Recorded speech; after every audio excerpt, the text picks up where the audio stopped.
존경하는 박병석 국회의장님, 그리고 선배 동료 의원 여러분, 미래통합당 비례대표 전주혜 의원입니다. 먼저 수해로 많은 고통을 겪고 계시는 국민들께 깊은 위로의 말씀을 드립니다. 저는 21대 국회에 들어오기 전 28년간 법조인으로 일해왔습니다. 그중 22년은 판사로 일했습니다. 법원은 만들어진 법을 적용하는 것입니다. 법이 국민 정서에 안 맞는다고, 또 법에 오류가 있다고 해서 판사가 법 적용을 마음대로 할 수는 없습니다. 판사로 일하면서 가장 속상하고 안타까웠던 순간이 바로 이런 때였습니다. 잘못 만들어진 법 때문에 응당 처벌해야 할 피고인에게 무죄를 선고해야 할 때, 또 처벌 가치가 없는 사람에게 유죄를 선고해야 할 때 정말 안타깝고 속상했습니다. 그래서 이번에 국회에 들어오면서 다짐한 것이 정말 법을 잘 만들어 보아야 되겠다는 것이었습니다. 기대감도 있었습니다. 그런 제가 국회에 들어와서 처음 놀랐던 것이 의원님들이 발의하신 법안을 보고 나서였습니다. 취지는 좋았지만 법률 전문가인 제가 보기에는 나름식 같은, 또 다듬어지지 않은 법안이 많이 있었습니다. 그래서 이렇게 생각했습니다. 지금은 나름식 같지만 해당 상임위에서 꼼꼼하게 법안을 검토하고 법사위 체계자구 심사 등을 거쳐서 하나하나 과정을 통해서 다듬어지고 익혀져서 완성품의 상태로 국민들에게 선보여지는 것이구나. 지금 이 순간 가장 참담한 것이 이것입니다. 이번 국회에서 통과한 임대차 3법, 그리고 부동산 세법, 과연 국회가 최선을 다했습니까? 국민들에게 우리가 정성을 다 이 법안 만들었다, 이렇게 자신할 수 있겠습니까?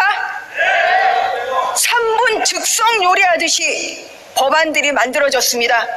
법안 소위 패싱, 해당 상임위 패싱, 법사위 체계사고심사 패싱, 어느 하나의 과정도 제대로 이루어지지 않았습니다. 지난 7월 29일 법사위에서 임대차 2법에 대해 우리 미래통합당 의원들은 법안 소위 구성해서 검토하자, 2, 3일이면 되고 이번 임시국회까지 마무리할 수 있다고 절박하게 요청했습니다만 법사위원장은 끝내 저희들의 요청을 외면했습니다. 그날 법사위 제 책상에 올라온 법사위원장 대안에는 개정안을 존속 중인 임대차에 대하여 적용한다는 처음 보는 부칙조항이 있었습니다. 이렇게 시장에 큰 혼란을 주는 내용이 숫자의 논리에 막혀 제대로 된 검토도 하지 못한 채 바로 그날 법사위를 통과했습니다. 그리고 30일 국회 본회의 통과, 국무회의 의결을 거쳐 그날 바로 시행됐습니다.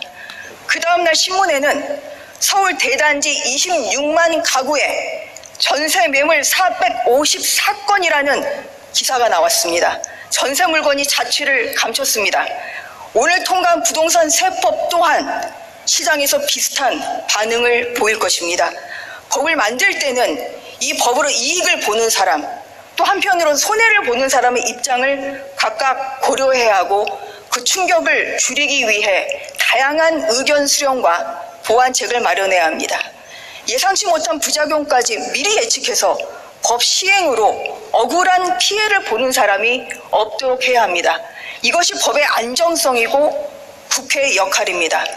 이번 국회에서 여당은 우리가 마음먹으면 못할 것 없다는 것을 마음껏 보여줬습니다. 대신 입법부로서의 국회 본연의 역할, 국민들에게 주어야 할 법적 안정감을 잃었습니다.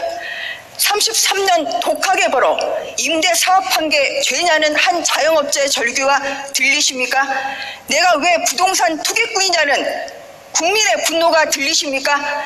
도살적 과세에 울고 있는 국민이 보이십니까? 국민들은, 역사는 이것을 똑똑히 보고 기억할 것입니다. 하지만 이 순간도 저는 두렵습니다. 이런 상황이 되풀이할 때 우리가 무엇을 할 수 있을지 두렵습니다만 국민을 바라보면서 국민의 편에서 국민과 함께 나아가겠습니다. 감사합니다.